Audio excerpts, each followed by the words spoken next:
الحمد لله نحمده ونستعينه ونستغفره ونؤمن به ونتوكل عليه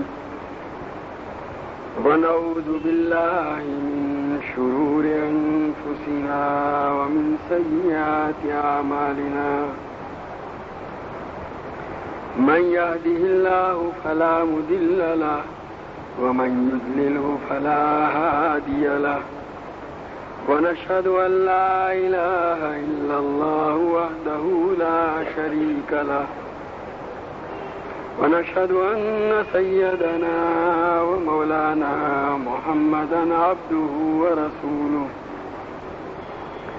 صلى الله تعالى عليه وعلى آله وأصحابه وبارك وسلم تسليما كثيرا كثيرا. باب بر الوالد المشرك. حدثنا محمد بن يوسف قال حدثنا إسرائيل قال حدثنا سماك عن موسى بن سعد عن أبي سعد بن أبي وقاص رضي الله تعالى عنه وعنهم قال نزلت في 4 آيات من كتاب الله كانت أمي حلفت أن لا تأكل ولا تشرب حتى أفارق محمدا صلى الله عليه وسلم فأنزل الله عز وجل وإن جاهداك على أن تشرك بي ما ليس لك به علم فلا تطيعهما وصاحبهما في الدنيا معروفا.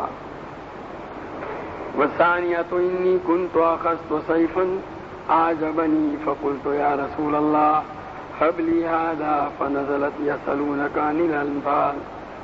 والثالثة إني مرضت فأتاني رسول الله صلى الله عليه وسلم فقلت يا رسول الله إني أريد أن أقسم مالي أفأوصي بالنصف فقال لا فقلت الثلث فسكت فكان الثلث بعده جائزا.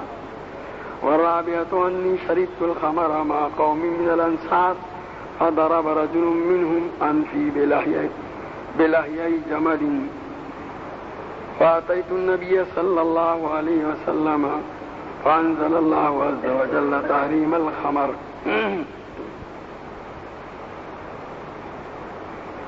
یہ باب قائم کیا ہے کہ ماں یا باپ میں سے کوئی مشرک ہے، کافر ہے، غیر مسلم ہے، تب بھی ان کے ساتھ بھلائی کا سلوک کیا جائے گا، ان کی خدمت کی جائے اور ان کے ساتھ حسن سلوک سے پیش آئے. یہاں حضرت سعد بن ابی وقاص رضی اللہ تعالیٰ عنہ کی روایت لائے ہیں. یہ حضرت سعد بن ابی وقاص رضی اللہ تعالیٰ عنہ عشرہ مبشرہ میں سے ہیں، قبیلہ بنو زہرہ سے تعلق رکھتے ہیں اور رشتے میں نبی کریم صلی اللہ تعالیٰ علیہ وسلم کے ماموں رکھتے ہیں. راہ خدا میں سب سے پہلا تیر انہوں نے چلایا تھا. مستجاب الدعوات تھے. وہ فرماتے ہیں نزلت فی 4 آیات من کتاب اللہ تعالی. قرآن پاک کی 4 آیتیں میرے سلسلے میں نازل ہوئی. پہلی آیت کانت امی حلفت اللہ تاکل ولا تشرب حتی افارق محمدن صلی اللہ علیہ وسلم. یہ جب ایمان لائے اور اسلام قبول کیا تو ان کی والدہ چونکہ مشرکہ تھی تو انہوں نے قسم کھا لی کہ میں کھانا نہیں کھاؤں گی، کچھ پیوں گی نہیں، یہاں تک کہ تم نبی کریم صلی اللہ تعالیٰ علیہ وسلم کو چھوڑ دو، اسلام سے نکل آؤ، باز آ جاؤ. بعض روایتوں میں ہے کہ تم کو اسلام میں حکم دیا ہے ماں باپ کے ساتھ بھلائی کا، اور میں تم سے راضی نہیں رہوں گی جب تک کہ تم اسلام نہ چھوڑو. چنانچہ انہوں نے کھانا پینا بند کر دیا اور اس کی وجہ سے جب کمزوری لاحق ہوئی تو لوگوں نے زبردستی ان کے منہ میں لکڑی ٹھونس کر پھر جو ہے ان کو کھلاتے پلاتے تھے. بہرحال یہ اپنی ضد پر رہی کہ جب تک کہ تم اسلام نہیں چھوڑو گے وہاں تک میں کھاؤں گی نہیں. اب یہ کشمکش میں ہے. جیسے تو انہوں نے کہا کہ میں تمہارے اس کھانا پینا چھوڑنے کی وجہ سے میں اسلام نہیں چھوڑوں گا، تمہیں کھانا پینا چھوڑنے کی وجہ سے مر جاؤ ایسی 100 جانیں تمہاری اور مر جاؤ تو بھی میں اسلام نہیں چھوڑوں گا۔ تو کیونکہ انہوں نے حوالہ دیا تھا کہ اسلام نے ماں باپ کے ساتھ حسن سلوک کا حکم دیا ہے، تو ابھی اس میں بھی میری بات مانو، تو اس پر قرآن پاک میں اللہ تبارک و تعالیٰ نے یہ آیت نازل فرمائی وَإِن جَاهَدَاكَ عَلَىٰ أَن تُشْرِكَ بِي مَا لَيْسَ لَكَ بِهِ عِلْمٌ، کہ اگر ماں باپ اصرار کریں اس بات پر کہ تم میرے ساتھ کسی ایسی چیز کو شریک ٹھہراؤ جس کا تمہیں علم نہیں ہے، تو فَلَا تُطِعْهُمَا، ان کی اس بات میں فرما برداری مت کرنا، ان کی بات مت ماننا، اور وَصَاحِبْهُمَا فِي الدُّنْيَا مَعْرُوفًا، البتہ اس کے باوجود دنیا کے اندر ان کے ساتھ دستور کے مطابق بھلائی کا سلوک کرتے رہو، یعنی اس کے باوجود ان کے ساتھ احسان کا معاملہ، خدمت کا معاملہ کریں، یہاں یہ بات ان کی مانی نہیں جائے گی۔ ایک تو یہ آیت نازل ہوئی، بس ثانیت ہو دوسری آیت، بس اسی پہلے والی آیت کی وجہ سے اس روایت کو یہاں لائے ہیں کہ قرآن پاک میں اس آیت میں ماں باپ اگر غیر مسلم ہیں تو بھی ان کے ساتھ بھلائی کا سلوک کرنے کا حکم دیا گیا، اگر وہ کوئی ایسی بات کا حکم کریں جو اللہ اور اس کے رسول کے حکم کے خلاف ہو تو اس میں البتہ ان کی بات مانی نہیں جائے گی۔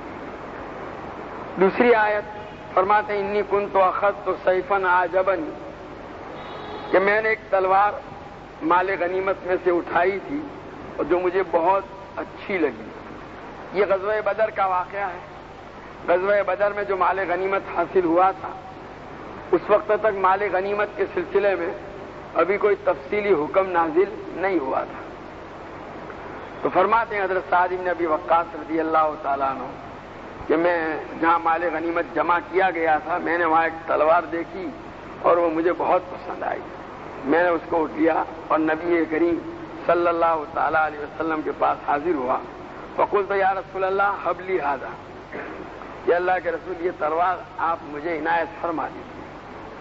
حضرت سعد بن ابی وقاص کہتے ہیں حضور صلی اللہ علیہ وسلم ان کو واپس رکھ دو، جاؤ، جہاں سے لیے وہاں واپس رکھ۔ کہا میں واپس رکھنے کے لیے گیا، ڈالا، پھر بھی میرے جی نے نہیں مانا، پھر میں نے اٹھایا اسے اور پھر حضور اکرم صلی اللہ تعالیٰ علیہ وسلم کے پاس حاضر ہوا اور پھر عرض کیا کہ مجھے یہ عنایت فرما، تو حضور نے اور سختی سے فرمایا کہ کہا نا تم کو واپس رکھ دو، کیوں نہیں جاؤ واپس رکھ دو، کہا پھر رکھا، پھر جی نہیں پھر لے کے آیا، پھر حضور نے ڈانٹ کر کے کہا، پھر میں واپس رکھ کر کے آیا اور حضور کے پاس پہنچا ہی تھا کہ یہ آیت نازل ہوئی یسألونک عن الانفال قل الانفال للہ والرسول فاتقوا اللہ واصلحوا ذات بینکم، کہ یہ لوگ آپ سے مال غنیمت کے سلسلے میں سوال کرتے ہیں تو آپ کہہ دیجئے کہ یہ اللہ اور اس کے رسول کے لیے ہے، یعنی جو فیصلہ اللہ کا رسول اس سلسلے میں کریں گے وہ ماننا ہے تم کو۔ جب یہ آیت نازل ہوئی تو نبی کریم صلی اللہ علیہ وسلم نے ان کو بلایا کہ بھئی یہ آیت نازل ہوئی اور مجھے اختیار دیا گیا اللہ تعالیٰ کی طرف سے، جاؤ تلوار لے آؤ، میں نے تم کو دے دی، کیونکہ اس وقت تک کوئی حکم آیا نہیں تھا، اس لیے حضور صلی اللہ علیہ وسلم نے ان کو رکھنے کا حکم دیا تھا۔ یہ آیت بھی کہتے ہیں کہ نازل ہوئی۔ وہ ثالثہ تیسری آیت انی مریض فاتانی رسول اللہ صلی اللہ علیہ وسلم، جب میں ایک مرتبہ بیمار ہوا، یہ حجۃ الوداع کا واقعہ ہے، بہت سخت بیمار ہو گئے تھے اس وقت یہ، اور ان کو اپنے بچنے کی امید نہیں رہی، کہ نبی کریم صلی اللہ تعالیٰ علیہ وسلم میری عیادت کے لیے تشریف لائے، فقلت یا رسول اللہ انی ارید ان اقسم مالی، کہ اللہ کے رسول میں یہ چاہتا ہوں کہ میں وصیت کے طور پر اپنے مال کو تقسیم کر لوں۔ دوسری روایتوں میں ہے کہ میرے وارثوں میں کوئی ہے نہیں سوائے ایک لڑکی کے، یعنی اولاد کے اعتبار سے، ورنہ دوسرے اسبات یعنی رشتے کے اعتبار سے چچا یا خاندان کے دوسرے حضرات تھے کہ لڑکی کا مقررہ حصہ دینے کے بعد باقی ان کے پاس جاتا تھا، لیکن ویسے سیدھے جس گجراتی میں کہتے سیدھی لٹی کے وارثداروں میں ایک لڑکی تھی، تو کہا کہ میری وارثوں میں ایک لڑکی ہے اور وہ بھی گویا صاحب حیثیت ہے، میں چاہتا ہوں کہ اپنے مال کی وصیت کر جاؤں۔ پہلے تو پورے مال کی اجازت مانگی، منع فرمایا، پھر 2/3 کی، پھر منع فرمایا، پھر آگے فوسی بالنصف کہ آدھے مال کی وصیت کروں، تو کہتے ہیں نبی کریم صلی اللہ علیہ وسلم نے اس سے بھی منع فرمایا، پھر فرمایا کہتے میں نے عرض کیا تہائی مانے، تکا حضور صلی اللہ علیہ وسلم خاموش رہے اور اجازت دی کہ ہاں تہائی کی وصیت کر سکتی اور وہ بھی زیادہ ہے. اسی لیے ویسے تو زیادہ سے زیادہ تہائی کی وصیت کی جا سکتی ہے، لیکن اس سے کم کی کرے تو اچھا ہے. کہتے ہیں فکان الثلث بعدہ جائز، اس کے بعد گویا یہ حکم آ گیا شریعت میں کہ 1/3 کی وصیت کی جا سکتی ہے. لیکن یہاں انہوں نے آیت کا حوالہ نہیں دیا بس ثالث کہہ کر کے. تو ویسے یہی روایت اور دوسری سند سے حضرت یہ مسلم شریف کے اندر موجود ہے، اس میں انہوں نے وہ تیسری آیت جس کا حوالہ دیا اس کے متعلق فرماتے ہیں کہ میں جب شروع میں اسلام لایا بہت غریب تھا.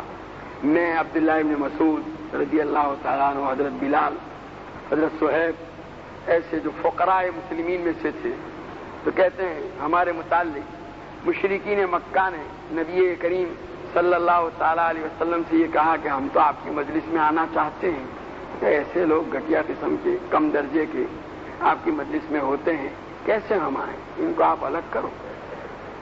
یہ تو وہ لوگ ہیں. بعض روایتوں میں آتا ہے کہ یہ مشرکین مکہ کے جو بڑے سردار تھے انہوں نے آ کر ابو طالب سے کہا، یہ عتبہ ابن ربیعہ، شیبہ ابن ربیعہ اور دوسرے لوگوں نے ابو طالب سے آ کر کے کہا کہ آپ کے بھتیجے جو بات کرتے ہیں ہم چاہتے ہیں سنیں، لیکن ان کی مجلس میں تو ہر وقت ایسے لوگ ہوتے ہیں جو کبھی ہمارے غلام تھے جن کو ہم نے آزاد کیا، یا جن کے ہمارے معاشرے اور ہماری سوسائٹی میں کوئی حیثیت نہیں ہے، معمولی اور گھٹیا اور کم درجے کے سمجھے جاتے ہیں.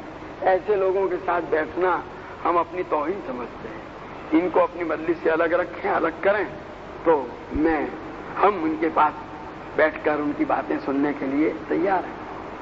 تو بعض روایتوں میں آتا ہے کہ حضرت عمر رضی اللہ تعالیٰ عنہ نے مشورہ دیا کہ اللہ کے رسول یہ تو اپنے ہی لوگ ہیں، ان کو اگر تھوڑی دیر کے لیے ہم کہہ دیں کہ بھائی تم یہاں نہ رہو تو کوئی حرج کی بات نہیں ہے، اگر وہ آ کے اس بنیاد پر بات سن لیتے ہیں تو کیا اشکال ہے.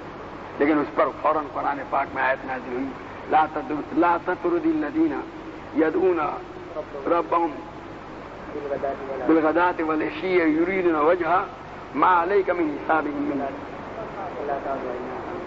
نہیں. سورہ انعام کی آیت وہ جو ہے وہ تو سورہ کہف کی ہے، وہ الگ ہے. ما من حسابک علیہم من شیء وما نہیں ما علیک من حسابہم من شیء وما من حسابک علیہم من شیء فإن فعلت. بہرحال اس آیت میں اللہ تبارک و تعالیٰ نے حضور پاک صلی اللہ علیہ وسلم کو حکم دے دیا کہ ان کو اپنی مجلس سے ہٹا نہیں سکتی، ان کو آنا ہو تو آویں ورنہ جاویں، ورنہ آپ کو ان کو اپنی مجلس سے ہٹانے کی اجازت نہیں ہے. تو یہ کیونکہ اس تیسری کا جو حوالہ دیا اس میں کسی آیت کو انہوں نے ذکر نہیں کیا، لیکن مسلم شریف کی روایت میں تیسری آیت یہ ہے. والرابعہ، اور چوتھی آیت کا انی شریبت الخمر مع قوم من الانصار، میں نے شراب پی کچھ انصار کے ساتھ. کہا میں جا رہا تھا، کچھ انصار اور مہاجرین بیٹھے ہوئے تھے، اونٹ کا سر اور کچھ گوشت وغیرہ کھانے کے لیے اور شراب رکھی ہوئی تھی، اور اس وقت تو ابھی شراب حرام نہیں ہوئی تھی. مجھے کہا تم بھی آؤ، تو میں بھی گیا. وہ کھایا گوشت اور شراب پی، اور شراب پینے کے بعد کہتے ہیں کہ میں نے کچھ ایسی بات کی جس میں مہاجرین کی تعریف کی اور مہاجرین کے مقابلے میں انصار کو کم درجہ بتلایا. تو کہا کہ ایک انصار نے اٹھ کر کے اونٹ کی جو شانے کی ہڈی ہے وہ لے کر کے مجھے ماری، تو میرا سر پھاڑ دیا. وہ پیے ہوئے تھے سب، یہ بھی وہ بھی. تو کہتے ہیں اس پر پھر اور میں حضور صلی اللہ علیہ وسلم کے پاس حاضر ہوا، شکایت کی، اس پر وہ شراب کی حرمت والی آیت نازل ہوئی. انما الخمر والمیسر والانصاب والازلام رجس من عمل الشیطان فاجتنبوه انما يريد الشیطان ان یوقع بینکم العداوۃ والبغضاء فی الخمر والمیسر. یہ آیت نازل ہوئی. تو گویا اللہ تعالیٰ نے شراب کی حرمت کا حکم نازل کیا اس میں. حدثنا الحمیدی قال حدثنا ابن عیینۃ قال حدثنا هشام بن عروۃ قال اخبرني ابي قال اخبرتني اسماء بنت ابي بکر رضی اللہ تعالی عنہما قالت اتتنی امی راغبۃ فی عہد النبی صلی اللہ علیہ وسلم فسألت النبی صلی اللہ علیہ وسلم افاصلها قال نعم قال ابن عيينة فأنزل الله عز وجل فيها لا ينهاكم الله عن الذين لم يقاتلوكم في الدين ولم يخرجوكم أن تبروهم وتقسطوا إليهم. یہ حضرت اسماء رضی اللہ تعالیٰ عنہ کی روایت ہے. یہ حضرت ابو بکر رضی اللہ تعالیٰ عنہ کی صاحبزادی ہیں, بڑی صاحبزادی. ان کی ماں اسلام نہیں لائی تھی. حضور حضرت ابو بکر رضی اللہ تعالیٰ عنہ نے اس کو طلاق دی, زندہ تھی. غزوہ حدیبیہ کے موقع پر جب نبی کریم صلی اللہ تعالیٰ علیہ وسلم کی مشرکین مکہ کے ساتھ صلح ہوئی تو اس صلح کے بعد پھر مکہ والوں کا مدینہ آنا جانا شروع ہوا. جب تک کہ یہ صلح نہیں ہوئی تھی تو آپس کی عداوت, دشمنی اور جنگوں کی وجہ سے کوئی آتا نہیں تھا مدینہ, لیکن اس کے بعد تو پھر مدینہ منورہ آنا جانا شروع ہوا. تو حضرت اسماء رضی اللہ تعالیٰ عنہ فرماتی ہیں کہ میری ماں بھی اسی زمانے میں, یعنی صلح کے بعد جو زمانہ تھا آپس کی صلح اور امن و امان کا, میری ماں کچھ امید لے کر کے آئی میرے پاس. مشرکہ تھی, غیر مسلم تھی, گویا اس امید پر آئی کہ میری بیٹی میری کچھ مدد کرے. تو حضرت اسماء رضی اللہ تعالیٰ عنہ فرماتی ہیں کہ جب وہ آئی تو میں نے کہا کہ میں حضور صلی اللہ علیہ وسلم سے پوچھنے کے بعد ہی تمہارے ساتھ کوئی بھلائی کر سکتا ہوں. چنانچہ کہتے میں نے نبی کریم صلی اللہ تعالیٰ علیہ وسلم سے پوچھا کہ میں اپنی ماں کے ساتھ بھلائی کا سلوک کروں, وہ مشرکہ ہے اور امید لے کر کے آئی ہے. تو نبی کریم صلی اللہ تعالیٰ علیہ وسلم نے جواب میں ارشاد فرمایا جی ہاں. بس یہاں تو یہ بتلانا چاہتے ہیں کہ ماں باپ میں سے کوئی غیر مسلم ہو تو بھی ان کے ساتھ بھلائی کا سلوک کیا جائے, دنیا میں تو ان کے ساتھ اس میں سلوک کیا ہی جائے گا. سفیان ابن عیینہ فرماتے ہیں کہ اللہ تبارک و تعالیٰ نے قرآن پاک میں یہ آیت اسی سلسلے میں نازل فرمائی, لا ينهاكم الله عن الذين لم يقاتلوكم في الدين ولم يخرجوكم. جن لوگوں نے دین کے معاملے میں تمہارے ساتھ کوئی جنگ نہیں کی اور تم کو وطنوں سے, اپنے آبادیوں سے نکالا نہیں, ان کے ساتھ تم بھلائی کا سلوک کرو اور انصاف سے پیش آؤ. اس میں اللہ تعالیٰ تم کو منع نہیں فرماتے. یعنی جن کے ساتھ تمہارا جنگ کا معاملہ, لڑائی کا معاملہ نہیں ہے اور وہ غیر مسلم ہیں اور ان کے ساتھ تم حسن سلوک کرنا چاہو تو کر سکتے. حدثنا موسیٰ قال حدثنا عبد العزیز بن مسلم عن عبد الله بن دینار قال سمعت ابن عمر رضی اللہ تعالی عنہما وعنہ یقول رأى عمر رضی اللہ عنہ حلة سیراء تباع. یہ حضرت عبداللہ ابن عمر رضی اللہ تعالی عنہما فرماتے ہیں کہ ایک مرتبہ حضرت عمر رضی اللہ تعالی عنہ نے بازار میں ایک سفید ریشم کا جوڑا, داڑھی والا, لیٹی والا, بکتے ہوئے دیکھا. ایک آدمی بیچ رہا تھا. اتارید تمیمی کہتے ہیں وہ شخص وہاں کسرا کے پاس گیا تھا اور کسرا نے اس کو وہ جوڑا انعام اور ہدیے میں دیا تھا. وہ آ کر کے بازار میں فروخت کر رہا تھا. تو فقال یا رسول اللہ ابتاع هذه فالبسها یوم الجمعۃ واذا جاءك الوفود. تو وہ بڑا بہترین شاندار جوڑا تھا لیکن تھا ریشمی, اور حضرت عمر رضی اللہ تعالیٰ عنہ کو, لوگوں کو بھی اس وقت تک معلوم نہیں تھا کہ ریشم پہننا ممنوع ہے, یہ حکم ابھی آیا نہیں تھا. تو حضرت عمر رضی اللہ تعالیٰ عنہ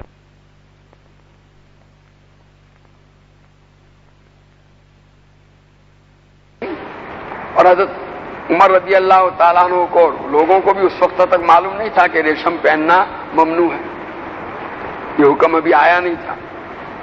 تو حضرت عمر رضی اللہ تعالیٰ عنہ نے نبی کریم صلی اللہ تعالیٰ علیہ وسلم کو درخواست کی بطور مشورہ کہ اللہ کے رسول یہ جوڑا بڑا شاندار ہے, آپ خرید لیجئے, جمعہ کے دن آپ اس کو زیب تن فرمائیں, یا جب وفود یعنی بیرون علاقوں سے لوگ آپ کی ملاقات کے لیے آپ کی خدمت میں جو حاضر ہوتے ہیں ڈیپوٹیشن, تو ان وفود کی ملاقات کے وقت آپ اس کو زیب تن فرمائیں.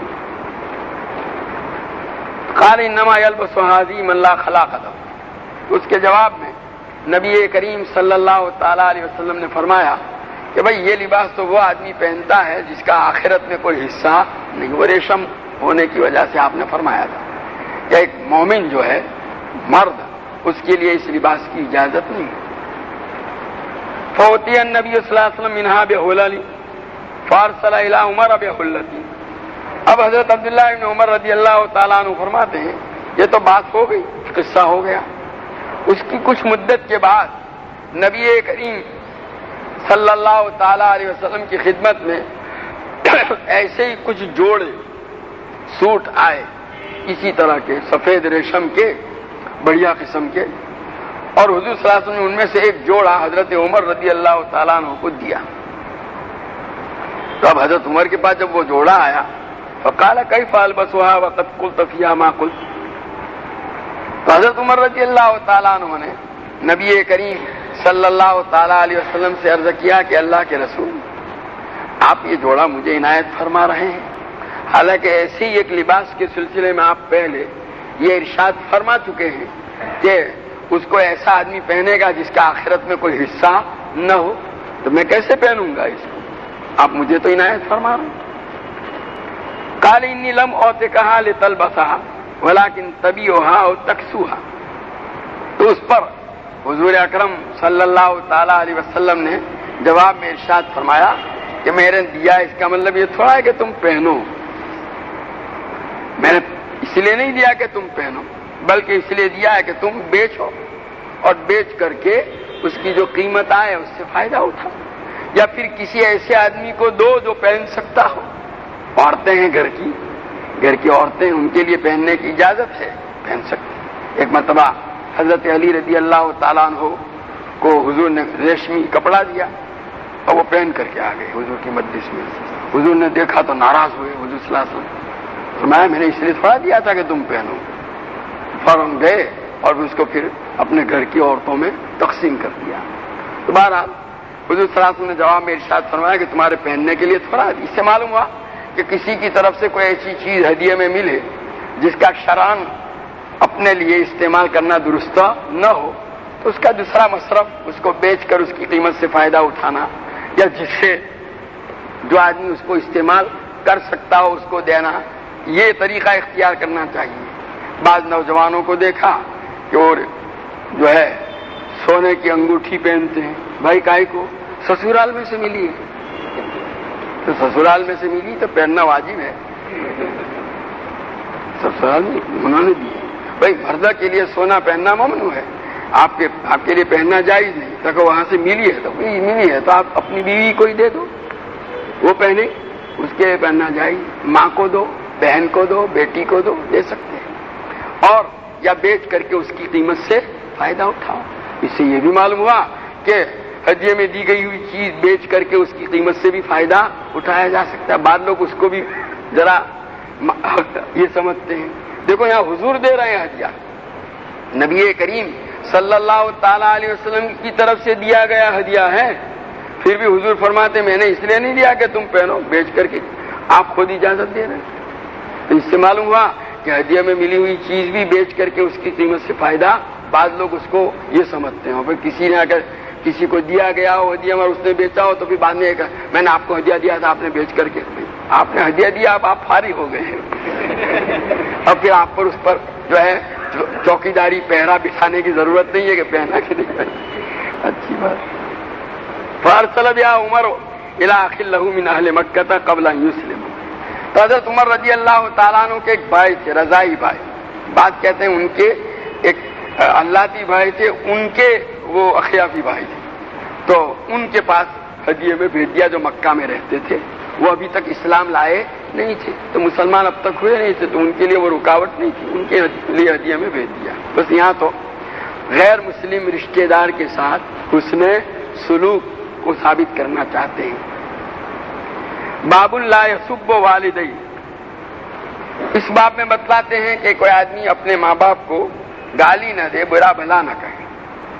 حدثنا محمد بن کثیر قال اخبرنا سفیان قال حدثني سعد بن ابراہیم عن حمید بن عبد الرحمن عن عبد الله بن عمرو رضی اللہ تعالی عنہما وعنہم قال قال النبي صلی اللہ علیہ وسلم من الكبائر ان يشتم الرجل والديه فقالوا كيف يشتم قال يشتم الرجل ويشتم اباه وامه۔ حضرت عبداللہ ابن عمرو ابن عاص رضی اللہ تعالیٰ عنہما نقل فرماتے ہیں کہ نبی کریم صلی اللہ تعالیٰ علیہ وسلم نے ارشاد فرمایا کہ کوئی آدمی اپنے ماں باپ کو گالی دے یہ کبیرہ گناہ ہے۔ اب یہ چیز صحابہ کے ذہن میں آ نہیں سکتی تھی بھئی ماں باپ کو گالی کون دے گا، کیسے دے گا؟ فقالوا کیف یشتم، کہ ماں باپ کو کیسے گالی دیا وہ یہ تو ہو ہی نہیں سکتا، سمجھ میں آنے والی بات نہیں تھی۔ دیکھو یہاں حضور صلی اللہ علیہ وسلم نے جواب میں یہ ارشاد نہیں فرمایا کہ کوئی بات نہیں ابھی تمہاری سمجھ میں نہیں آتا، ایک زمانہ ایسا آئے گا کہ بیٹا ماں باپ کو منہ در منہ گالی دے گا، ہو رہا ہے ہمارے زمانے میں، لیکن آپ نے یہ نہیں فرمایا۔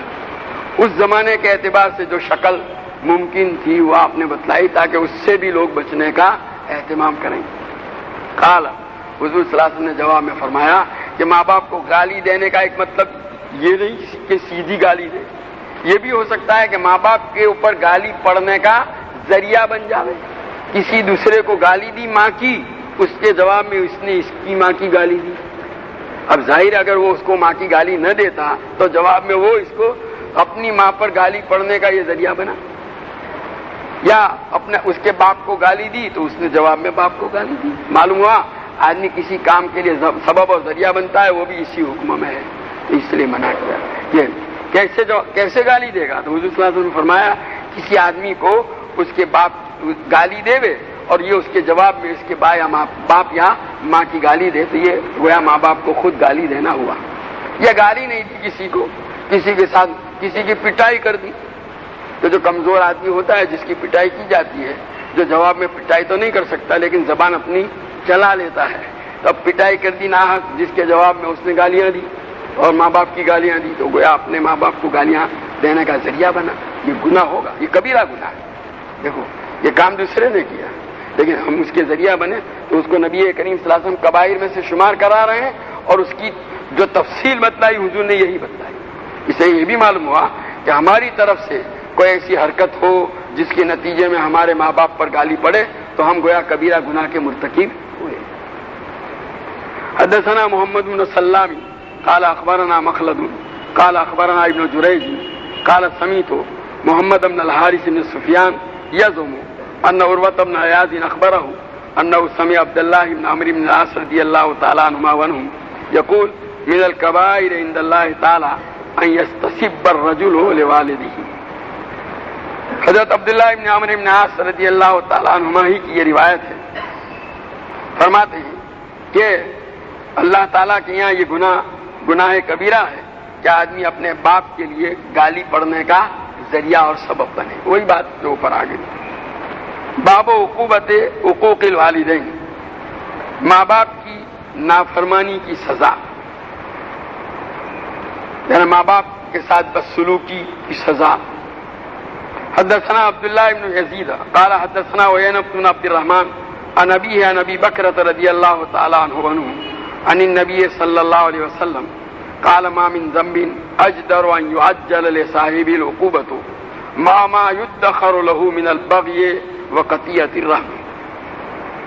حضرت ابو بکرہ رضی اللہ تعالی عنہ نقل فرماتے ہیں کہ نبی کریم صلی اللہ تعالی علیہ وسلم نے ارشاد فرمایا کوئی گناہ جس کے کرنے والے کو اس کی سزا فوری طور پر جلدی ملے، اس گناہ سے بڑھ کر نہیں، کوئی گناہ جس کے کرنے والے کو اس کی سزا فوری طور پر ملے، ما يدخر له، آخرت کی جو سزا اس کو ملنے والی ہے وہ تو الگ، اس کے دنیا کے اندر فوری طور پر ملے، ظلم اور قطع رحمی یعنی رشتہ داری توڑنے سے بڑھ کر نہیں ہے۔ مطلب یہ ہے کہ جو آدمی رشتہ داروں کے ساتھ ماں باپ کے ساتھ بدسلوکی کرتا ہے تو اللہ تعالیٰ اس کی سزا دنیا میں بھی دے دیتے ہیں۔ ویسے تو قدرت کا دستور یہ ہے کہ آدمی جو گناہ کا ارتکاب کرتا ہے ان سارے گناہوں کی سزا اللہ دنیا میں نہیں دیتے، دنیا تو خالی دارالاسباب ہے، وہاں دارالجزا جو ہے وہ تو آخرت ہے۔ نیکی کے کام کا نیک بدلہ بھی آخرت میں ملے گا، برے کام کے برے بدلے بھی سزا بھی آخرت کے اندر ملے گی، لیکن اللہ تبارک تعالیٰ کبھی کبھار جو ہے برے کام کا کی سزا دنیا میں بھی دے دیتے ہیں۔ تو جن گناہوں کی سزا آخرت میں تو ملنے والی ہے لیکن دنیا میں بھی فوری طور پر دی جاتی ہے، اس میں یہ بھی ہے ماں باپ کی نافرمانی، رشتہ داروں کے ساتھ بدسلوکی۔ حدثنا الحسن بن بشر قال حدثنا الحكم بن عبد الملك عن قتادة عن الحسن عن عمران بن حسين رضي الله تعالى عنه وعنه قال قال رسول الله صلى الله عليه وسلم ما تقولون في الزنا وشرب الخمر والسرقة قال الله ورسوله أعلم قال هن الفواحش وفيهن العقوبة ألا أنبئكم بأكثر الكبائر الشرك بالله عز وجل وعقوق الوالدين وكان متكئا فاحتفظ قال والزور. حضرت عمران بن حسین رضی اللہ تعالیٰ عنہ سے منقول ہے کہ نبی کریم صلی اللہ تعالیٰ علیہ وسلم نے ارشاد فرمایا تم لوگ زنا، شراب پینے اور چوری کرنے کے متعلق کیا کہتے ہو؟ یعنی کوئی آدمی زنا کا ارتکاب کرے، بدکاری کرے، شراب پیے، چوری کرے، اس کے متعلق تمہارا کیا گمان ہے، کیا خیال ہے؟ تو راوی کہتے ہیں ہم نے عرض کیا اللہ و رسول عالم، اللہ بہتر جانتا ہے اس پر کیا سزا ہوگی. قال ہن الفواحش وفیہن العقوبہ. اس پر حضور نے فرمایا یہ سب برے کام ہیں، گناہ کے کام ہیں اور ان پر اللہ تعالیٰ کے یہاں سزا بھی ملے گی. اس کے بعد آپ فرماتے ہیں کہ تم کو کبیرہ گناہوں میں سب سے بڑا گناہ نہ بتلاؤں؟ کیا ہے؟ تو حضور نے فرمایا الشرک باللہ عز و جل، اللہ کے ساتھ کسی کو شریک ٹھہرانا، وہ حقوق الوالدین اور ماں باپ کی نافرمانی، ان کے ساتھ بدسلوکی کرنا. اور پھر راوی کہتے ہیں حضور ٹیک لگا کر بیٹھے ہوئے تھے، سیدھے بیٹھ گئے آپ ایک دم، اور سیدھے بیٹھ کر کے آپ نے فرمایا اور جھوٹ بولنا. بعض روایتوں میں جھوٹی قسم کو بتلایا ہے، یہ مزید اس کی اہمیت بتلانے کے لیے. باب بکاء الوالدین. حدثنا موسیٰ قال حدثنا حماد بن سلمة عن زیاد بن مخراق عن تیسرة انه سمع ابن عمر رضی اللہ تعالی عنہما وعنہم یقول بکاء الوالدین من العقوق والکبائر. یہ روایت پہلے بھی گزر چکی ہے حضرت عبداللہ ابن عمر رضی اللہ تعالی عنہما کی کہ ماں باپ کا اولاد کی نافرمانی اور بدسلوکی کی وجہ سے رونا یہ بھی کبیرہ گناہ ہے. یعنی اولاد کیا، یعنی اولاد بعض مرتبہ ایسا ہوتا ہے کہ براہ راست اولاد نے ماں باپ کو کچھ نہیں کہا، نہ برا بلا کہا، نہ گالی دی، لیکن حرکتیں ایسی ہیں کہ اس کی ان حرکتوں کی وجہ سے ماں باپ کو تکلیف ہوتی ہے اور ماں باپ روتے ہیں. تو یہ بھی کبیرہ گناہ ہے اس کے حق میں، اولاد کیا. اللہ تعالی ہماری حفاظت.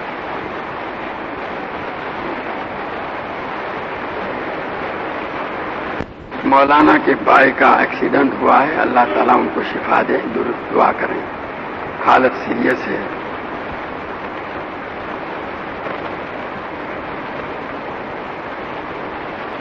ماں باپ پر ایسے بد دعا دے ہوئے تو کیا اللہ کی لعنت ہے؟ تو ساسو سسرے کا کیا حکم؟ اگر ان کی طرف سے زیادتی ہوئے تب.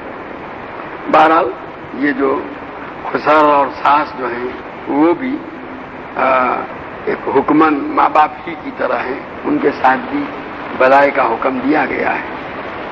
ان کی طرف سے زیادتی ہو تو برداشت کریں، جیسے ماں باپ کی طرف سے بھی زیادتی ہوتی ہے تو برداشت کرنے کا حکم دیا گیا ہے. 9 مہینے کی لڑکی کے سر کے بال کاٹ کر سرخے کر سکتے ہیں ان کو، یعنی اتنی چھوٹی بچی ہے اس کے بال کاٹنے کی گنجائش ہے.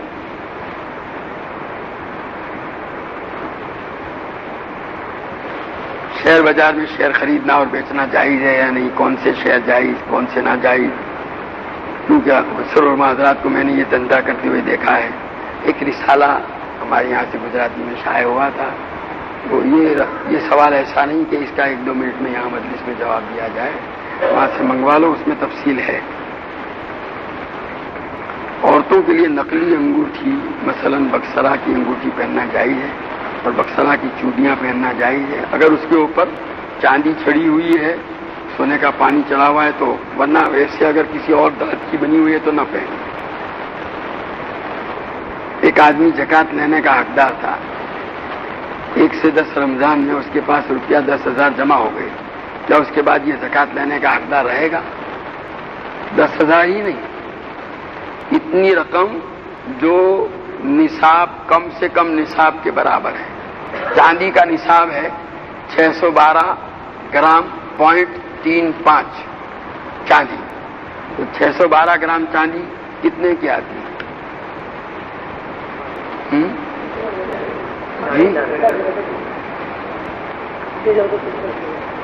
کیا 5,000 کی مان لو، 5,000 کی، تو 5,000 جہاں آ گئے اب اس کے لیے زکوٰۃ لینا جائز نہیں. یہ 5,000 کے بعد جو 10,000 تک کی لی ہے وہ ان کی جائز نہیں ہے اور ان کی ادا بھی نہیں ہے.